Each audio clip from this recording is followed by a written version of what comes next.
At the company's annual gala, my girlfriend was supposed to announce our engagement. Instead, the new intern who just joined grabbed the mic and declared smugly, "Victoria, confessing your feelings for me in front of everyone. Isn't that a little public?" Not only did my girlfriend not correct him, but she also arranged a private trip for the two of them, calling it a mentorship opportunity. The entire room erupted in whistles and catcalls, cheering about what a perfect power couple they made. A colleague nudged me as I stood frozen. "What are you waiting for? Go toast them. Say something nice." I managed a faint smile, then walked to the stage and tossed the velvet ring box I had been clutching at my girlfriend's feet. A private trip is hardly enough, is it? Consider this my contribution to the wedding fund. Just make sure I get an invite. The strobing lights of the annual gala made my head ache. I stood near the stage, the velvet box growing slick in my sweaty palm. On stage, Victoria Shaw was wrapping up her annual speech. She was wearing the Chanel dress I bought for her, and she was so beautiful it hurt to look.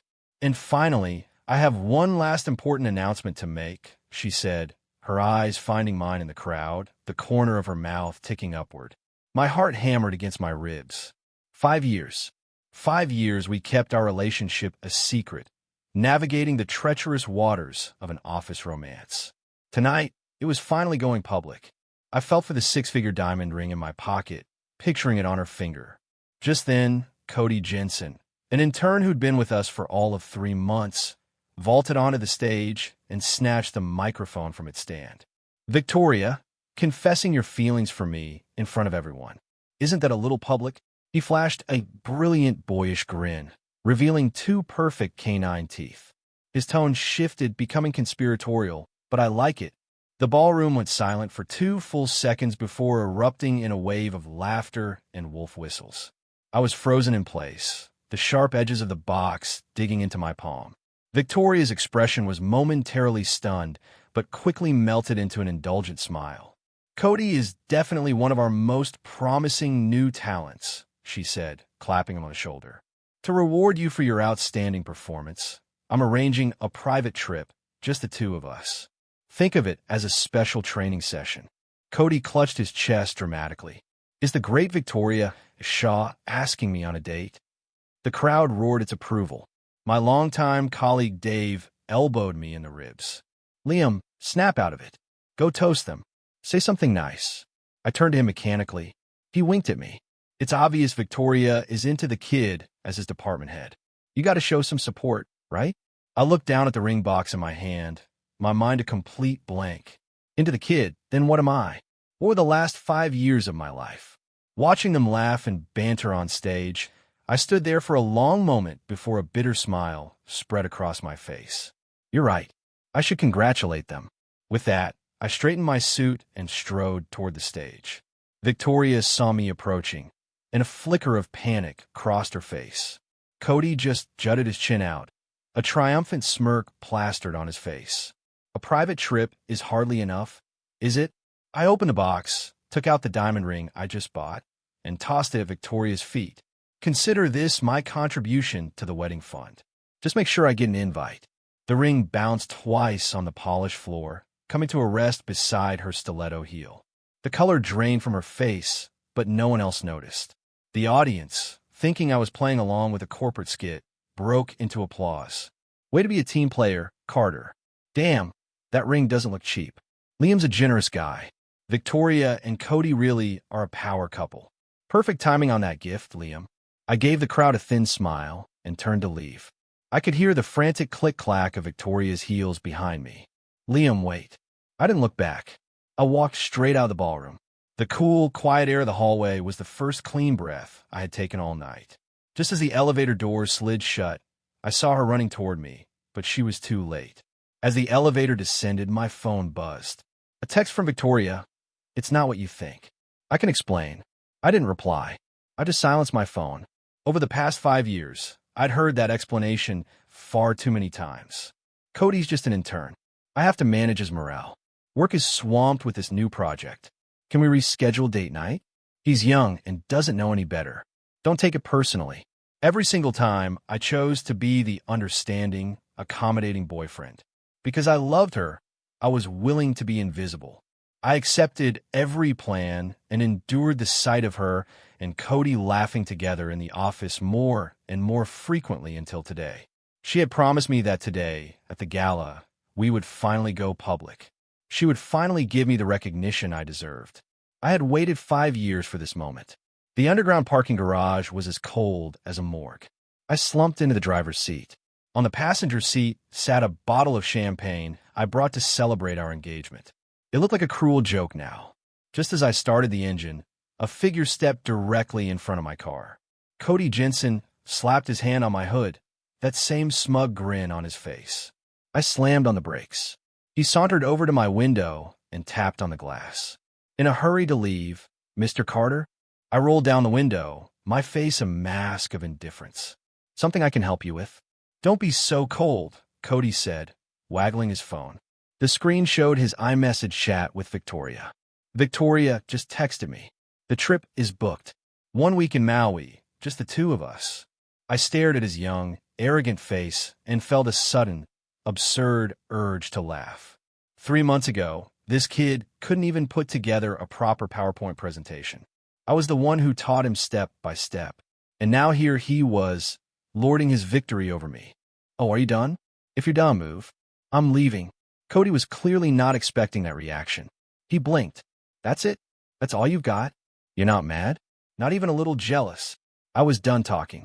I rolled the window back up. He stumbled back, his expression souring. Just then, the sound of heels echoed through the garage. Victoria ran toward us, her hair slightly disheveled. "Liam," she pounded on my window. "We need to talk." I sighed and lowered the glass again. "There's nothing to talk about. The ring is yours. I wish you both the best. Liam, will you stop this nonsense?" Victoria's brow was furrowed in frustration as she blocked my way. It was the same look she always gave me when she defended Cody. Cody is an intern. It's my job to mentor him and help him grow. He's just a kid. It's normal for me to look out for him a little more. Why are you being so petty? There was again. Every single time Cody was involved, no matter who was right or wrong, it always came back to being my fault. I was so tired. I didn't have the energy to fight anymore.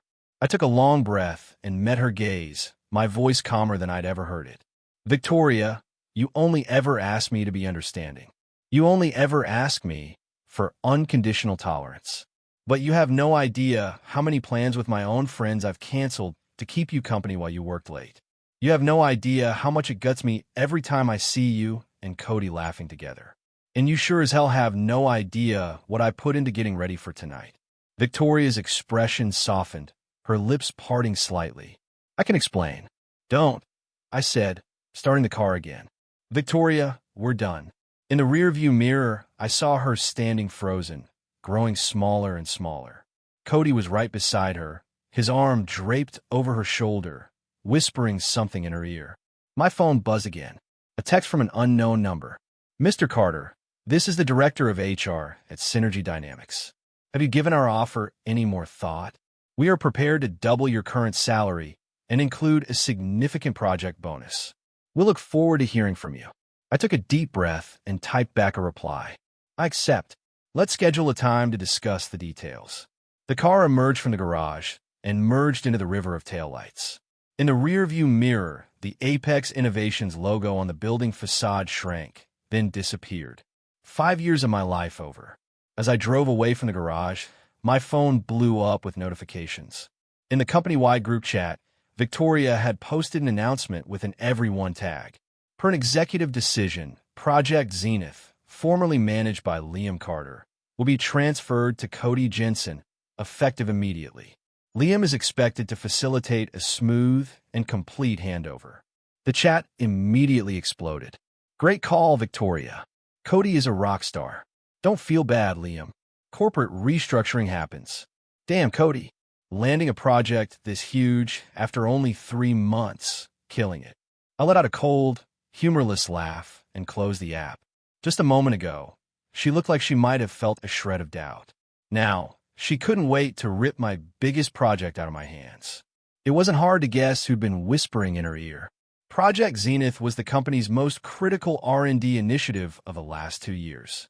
I was the only person who understood its core technology. Victoria knew that she had to, but she gave it to Cody anyway, clearly hoping to use it as leverage to force me to crawl back and apologize. Too bad for them. They completely miscalculated. When it came to my work or my self-respect, I was done compromising on either. The next morning, Cody was waiting for me outside my office. "Morning, Liam." Victoria sent me to start the project handover.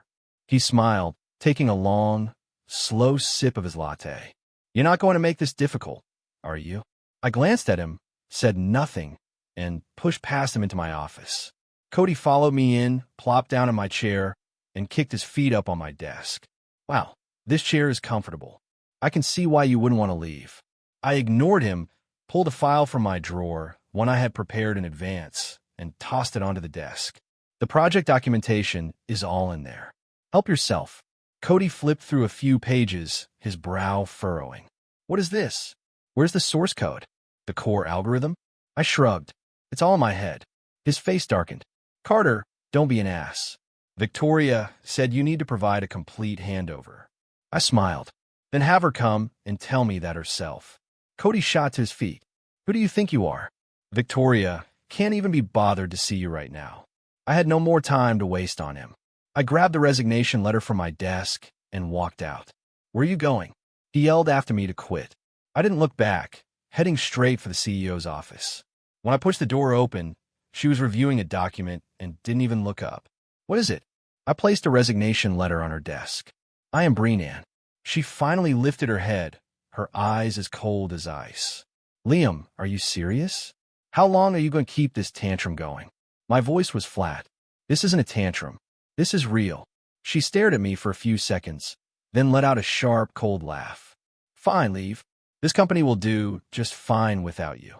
Just then, the door flew open and Cody rushed in, out of breath. "Victoria, Liam is refusing to hand over the core data for Project Zenith." Victoria's jaw tightened as she looked back at me. "Liam, what the hell do you want?" Before I could answer, Cody cut in, his voice dripping with false sincerity. "Victoria, maybe we should just let it go. I'm sure Liam's just upset. I'll figure something else out." His show of magnanimity only fueled her anger. "No." She slammed her hand on the desk. "Liam, you think you're irreplaceable? Let me tell you something. Your resignation? I'm approving it." She snatched a pen, scribbled her signature, and threw the letter back at me. "Now pack your things and get out." I took the signed letter and smiled. "Thank you, Victoria." As I turned to leave, I heard Cody's syrupy voice behind me. "Victoria, don't be mad. He's probably just emotional." Victoria's voice was like steel. "Forget him. We don't need him." I paid them no mind and walked out of the office. Back at my desk, I started packing my personal belongings into a box.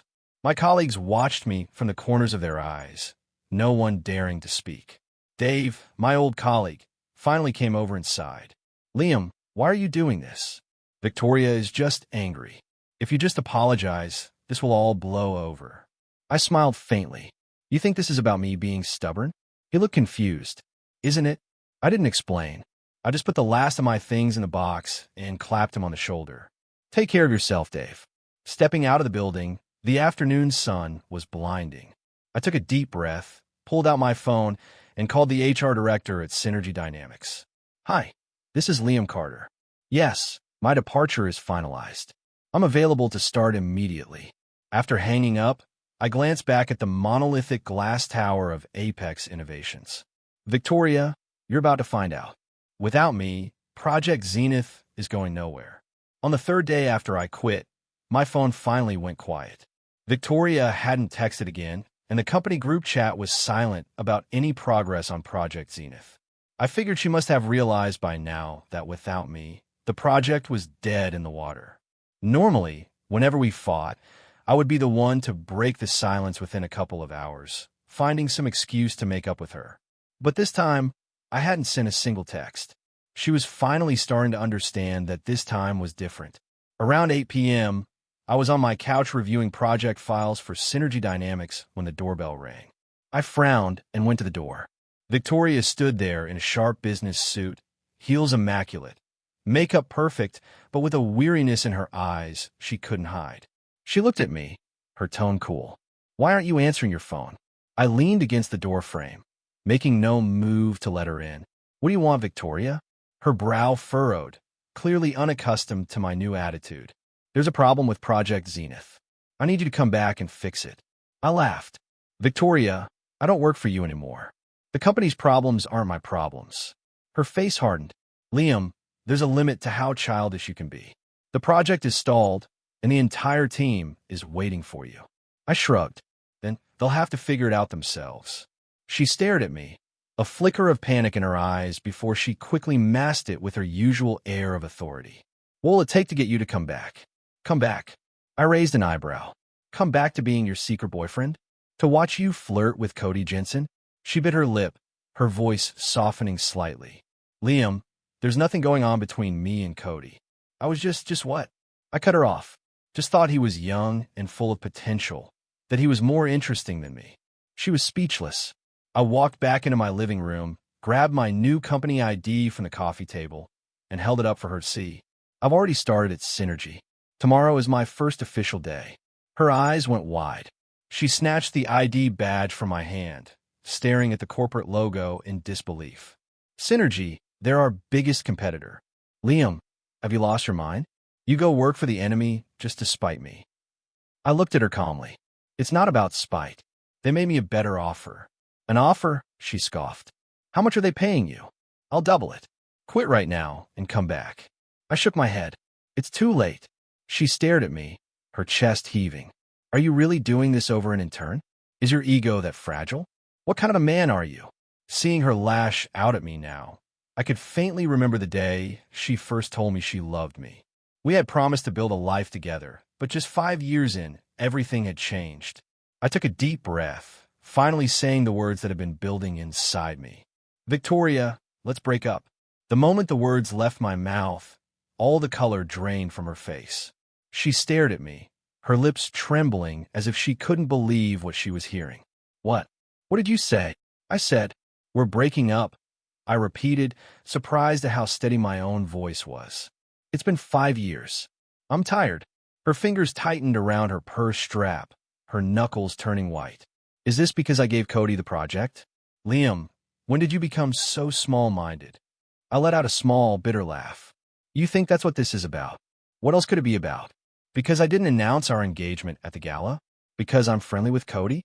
Liam, can you please just grow up? I just watched her watch the flush of anger in her cheeks, her desperate attempt to remain composed.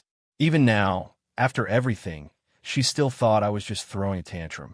Victoria, do you remember last Wednesday night? She paused. What? You said you had to work late and told me not to wait up. The truth is, I was in the hospital until 2 a.m. with a bleeding ulcer. Her pupils constricted. You never told me. What would have been the point? I laughed softly. You were busy entertaining a client with Cody. I saw the pictures on your Instagram story. You looked so happy.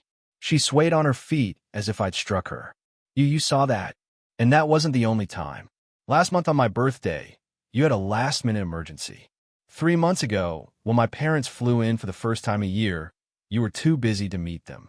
6 months ago, when I said I wanted to get married, you said we should wait a little longer. I can explain. She suddenly grabbed my wrist, her nails digging into my skin. There were reasons for all of that.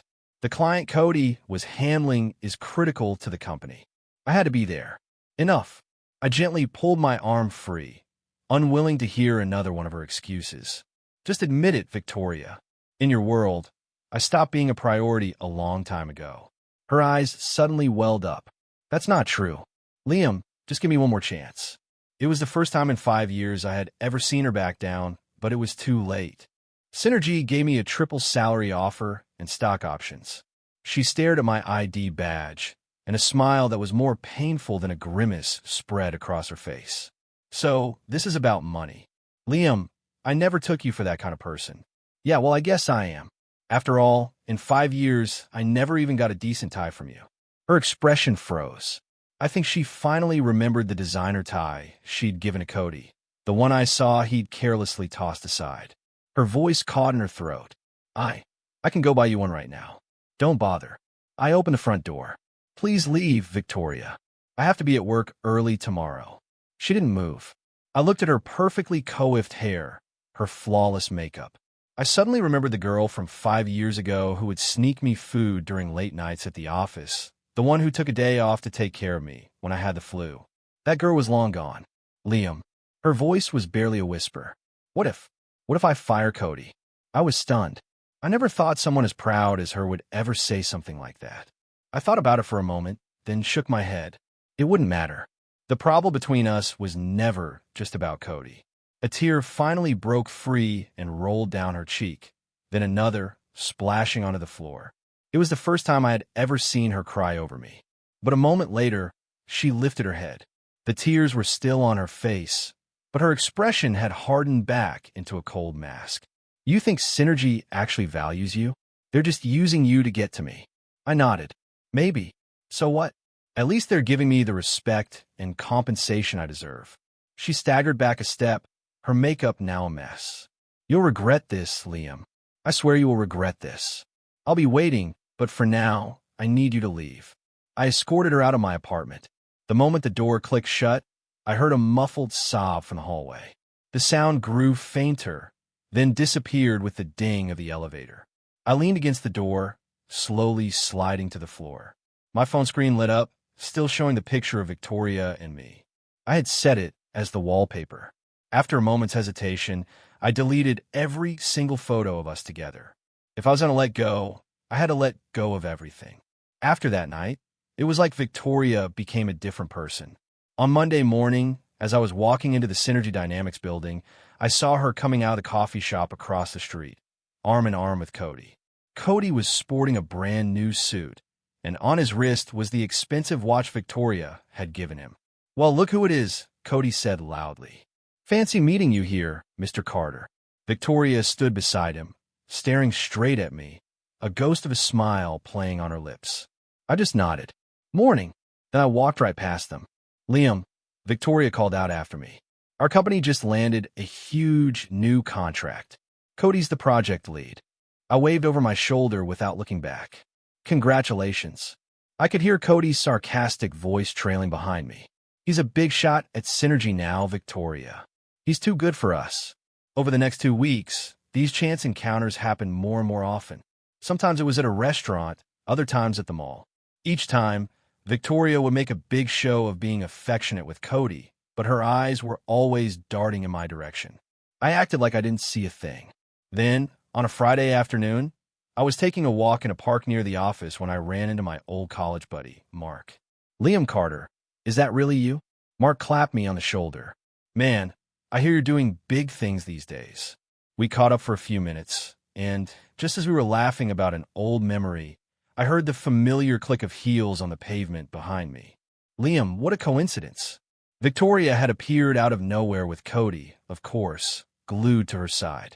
Her gaze shifted between Mark and me, a polite plastic smile on her face. And this is?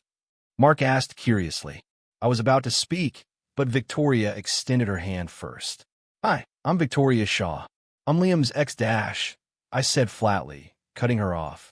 Victoria, this is Mark, my friend from college. Victoria's hand froze in midair, the smile on her face stiffening. Sensing the tension, Cody immediately stepped in, draping an arm around her shoulders. Victoria, we should get going. The client is waiting. But Victoria didn't budge. She stared at me, her eyes burning. Is that how you introduce me now? How else should I introduce you? I shot back. Is there another title you'd prefer, Miss Shaw? Her eyes instantly turned red and her lips trembled, but no words came out. Mark, realizing how awkward the situation was, quickly made his excuses and left. Once he was gone, Victoria grabbed my wrist. Liam, we need to talk. I pulled my arm away. We have nothing to talk about. Just listen to me. I know I was wrong. Her voice was choked with tears. I admit I was doing it to make you mad. There's nothing between Cody and me. I laughed coldly. Victoria, when did you become so childish? I just wanted to make you jealous. I wanted to prove that I could be fine without you. And did you prove it? She froze, tears now streaming down her face. I regret it. Liam, can we please start over? I looked at her tear-streaked face and just felt baffled. If she had apologized like this just once in the past 5 years, I never would have reached this point.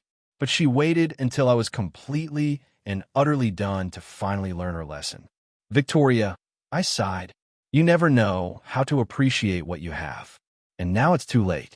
With that, I turned and walked away.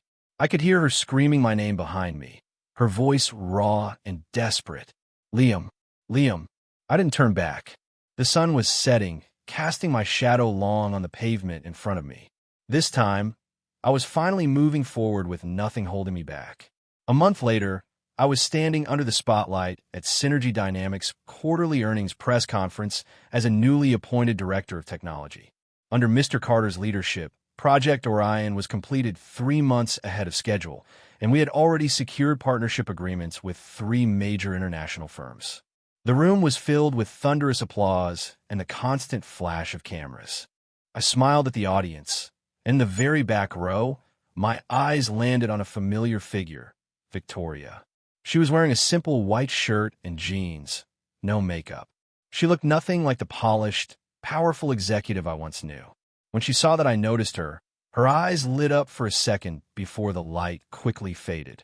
After the press conference, she cornered me by the back exit of the building. Liam. Her voice was so quiet I could barely hear it. Can we talk? I glanced at my watch. You have 10 minutes. She bit her lip and pulled a folder out of her bag. The company, it's about to go under. I glanced at the document. It was Apex's latest financial statement. The losses were staggering. Cody completely botched Project Zenith. All our investors pulled out. The bank is calling in our loans. We can't even make payroll. And I cut her off. She looked up, her eyes brimming with tears. So, can you come back and help me just this one last time? I looked at her red-rimmed eyes and suddenly remembered 5 years ago when we were just starting the company. She had looked at me with that same fire in her eyes and said, Liam, we're going to build something incredible together. She had been so full of light back then. I didn't answer her question directly. Instead, I asked one of my own, do you remember the Project Everest crisis last year? She looked blank. I stayed up for 3 days straight rewriting the entire code base from scratch. What about the year before when our series of funding fell through? I was the one who flew to Boston overnight and convinced the VCs to give us a chance. Tears streamed down her face, unstoppable. Every single time this company was on the brink, I was the one who saved it. And what did I get in return? You gave Cody a promotion and a raise. You gave him a luxury watch and a company car. You gave him the public recognition I begged you for and never received. Before I could finish, Victoria couldn't bear to hear anymore. She shook her head violently, grabbing my sleeve. I was wrong. I really know I was wrong this time. I gently pulled my arm free. No, you don't. You don't regret betraying my trust. You only regret losing the one person who was always there to clean up your messes. She flinched as if I had struck a nerve. When she spoke again, her voice was broken. Liam, please give me one more chance. I promise. Enough.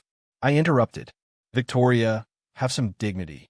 I turned to leave, but she suddenly rushed forward and wrapped her arms around me from behind. Don't go. Please. Her tears soaked through the back of my shirt. I can't do this without you. I really can't. I froze. In all the years I had known her, she had never once said she needed me. But it didn't matter anymore. It was too late to fix anything. I slowly pried her fingers from my shirt. Miss Shaw, please let go. She stumbled back, her face a wreck. Just then, my phone rang. Mr. Carter, the board meeting is about to start. My assistant's voice came through the phone. Mr. Wright said, there's an important client who wants to meet you. Okay, I'm on my way, I said, hanging up. I looked back at Victoria. Sorry, I have to get back to work. Her lips trembled. You're doing well now. I straightened the collar of my suit. As you can see, I'm doing great. Victoria looked as though all the strength had been sucked out of her. She slowly sank to the ground, and right there in the busy plaza, began to sob like a lost child. I didn't try to help her up. I just turned and walked away. Even from a distance, I could still hear her heart-wrenching cries. This time, she finally understood. The Liam Carter who would always be waiting for her was never coming back. On my way to the conference room, I got an email from HR. Congratulations on being named Employee of the Quarter. Your bonus has been deposited. I looked at the screen and felt a small, genuine smile spread across my face. It felt good to be valued. My life at Synergy Dynamics was a blur of success. I went from director of technology to head of the entire division in just 6 months. The stock options the board had given me vested, and I bought a condo downtown with a car in the garage I could have only dreamed of before. Sometimes, working late into the night, I'd look out over the city lights from my floor-to-ceiling windows and think about the man I used to be, the one trembling in a crowded ballroom, clutching a ring box. He felt like a distant shadow from another life. I knew vaguely what was happening with Victoria's company. I'd see articles on tech forums about Apex Innovation's cash flow problems. Colleagues in the industry would mention that she was running herself ragged trying to secure new funding. The glamorous, untouchable woman from the gala was now forced to grovel for every client meeting, overwhelmed by her failing business. She had long since stopped trying to contact me with tearful, nostalgic messages. That suited me just fine. You have to keep moving forward, right? At the beginning of the year, a new intern started in my division. Her name was Hannah. She was shy and quiet. During her first project presentation, her voice shook with nerves. I was just starting to lead my own team, and I saw a bit of my younger self in her. So, I offered a few pointers. After that, she started coming to me with questions more often, from coding logic to industry trends, always meticulously taking notes in a small notebook. "Liam, I'm still a little lost on this algorithm model," she would say, standing at my office door holding a cup of coffee, her eyes bright with curiosity. I practically mentored her one-on-one. I took her on-site to client meetings, edited her proposals, and even subtly ran interference for her when she was getting grief from another department. Hannah was brilliant. She was a fast learner, and she was grateful. One night, when I was working past midnight, she quietly left a thermos of hot soup on my desk, gave me a small smile, and left without a word. In that moment, something in the quiet, closed-off corners of my heart stirred. We started dating after a project celebration party. She'd had a little to drink, and her cheeks were flushed. She tugged on my sleeve. "Liam, I don't just see you as a mentor." I looked into her earnest eyes, and with very little hesitation, I nodded. It wasn't until after we were together that I learned she was the chairman's daughter. The first time Mr. Wright met me formally, he clapped me on the shoulder. "Liam, I've read your project reports. You're solid, full of good ideas. I know my daughter is in good hands with you." Despite her background, Hannah had no sense of entitlement. She would ride the subway with me and bring me homemade lunches when I had to work late. We went to art exhibits and on hiking trips. She would tell me stories about her childhood, and she would listen intently when I talked about my past. Of course, I only ever glossed over the parts about Victoria. I thought my life would just continue on this peaceful, happy trajectory. The name Victoria Shaw had almost completely faded from my memory until that day. Liam, Hannah, and I were at Bloomingdale's. She had gone into a fitting room to try something on, and I was waiting on one of the plush chairs outside. I heard a voice that was both familiar and strange. I looked up and saw Victoria standing a few feet away. She was much thinner. She was wearing a plain t-shirt and jeans, carrying a cheap-looking purse.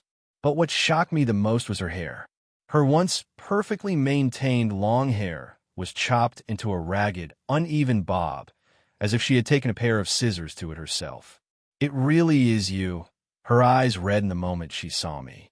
As if trying to prove some desperate point, she fumbled in her purse and pulled something out. "Look, I kept it." It was the ring I had thrown at her feet. I couldn't help but frown. "Victoria, what are you doing?" "I regret it. I really, truly regret it."